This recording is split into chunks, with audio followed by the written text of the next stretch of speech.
Léon XIII, Léon XIII, ça fait longtemps, pape de son État, a décrété en 1888, fait quand même 137 ans, c'est pas hier, que novembre serait le mois des morts. Novembre qui est à nos portes. Moi, je pense que Léon XIII, ce pape, aimait pas le sport. Il n'aimait pas le sport. Ironiquement, le sport est désormais plus catholique que le pape. Le sport est la religion dominante sur la planète. Novembre signifie beaucoup de choses. Ça signifie notamment le débarras des calvasses de citrouilles décorées en tarte ou en café, les tounes de Noël qui deviennent la pollution sonore et nous rappellent que la carte de crédit vidée des vacances d'été va se remplir avec l'achat des cadeaux à venir. Et ainsi tourne la grande roue de la consommation abusive en Occident. Mais novembre, c'est beaucoup plus que du mercantilisme outrancier. Novembre, c'est le défilé des champions de la série mondiale, avec sa fierté ajoutée la semaine prochaine, Downtown Toronto convergent jusqu'à Bay Street, où il y a la vraie Banque du Canada, où tout l'or de notre trop grand pays s'y retrouve. Novembre, c'est l'omnipotente NFL, la sacro-sainte et toute-puissante, qui franchit sa mi-saison et s'assure de prendre tout l'espace médiatique avec en épicentre le grand week-end de Thanksgiving. Novembre, ce sont nos Alouettes. Nos Alouettes que l'on aime, qui disputent au mieux 3 matchs sans lendemain et qui exultent d'un 2e championnat en 3 ans, à bout de sueur, de sang et de fierté renouvelée pour Montréal et tout le Québec. Novembre, ce sont les Carabins et le Rouge et Or qui enfin vont se disputer un trophée qui les représente, le trophée Jacques Dussault.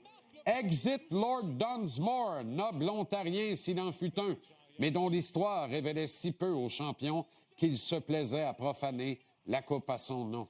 J'exige que la ligne soit désormais tracée, que les premiers tenants du trophée Jacques Dussault et tous ceux qui suivront portent au bout de leurs bras la coupe en respect de leur exploit, autant qu'en hommage du plus grand homme de football que le Québec n'ait jamais vu naître.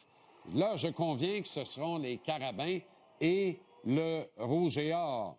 Mais faut d'abord gagner demain en demi-finale du Québec. Montréal qui reçoit Concordia et Laval qui reçoit McGill. Les deux gagnants qui ensuite vont défier le reste du trop gros pays en étalant le talent et la puissance made in Québec, peuple et territoire dominant du football universitaire canadien. Novembre, c'est aussi une kyrielle de championnats de football amateur scolaire, ça et là un peu partout ici chez nous. Des titres acquis dans des conditions quelquefois extrêmes, devant des parents partisans emmitouflés buvant des cafés clowns, les fesses clouées voire bien collées sur des bancs en aluminium de gradins de fortune. Novembre maintient le rythme hebdomadaire avec sa UFC, sa lutte et ses galas de boxe aux 4 coins de la planète. Et novembre, un Canadien de Montréal renouvelé et regaillardi d'espoir.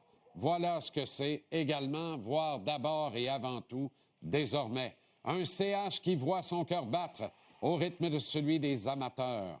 Une union, voire une unition retrouvée, un consensus ratifié, un objectif commun qui fait unanimité.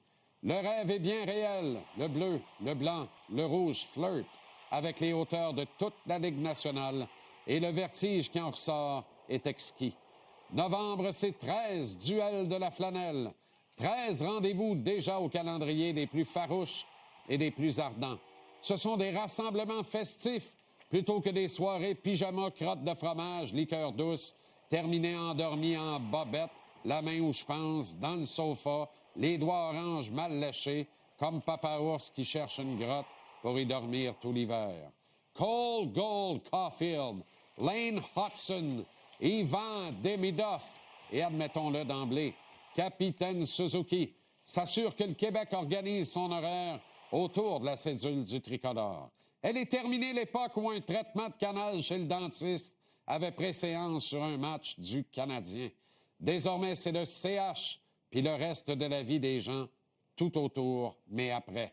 C'est beau, c'est grand, c'est fort, c'est puissant. En fait, c'est tout simplement vivant. C'est novembre et c'est tout sauf le mois des morts.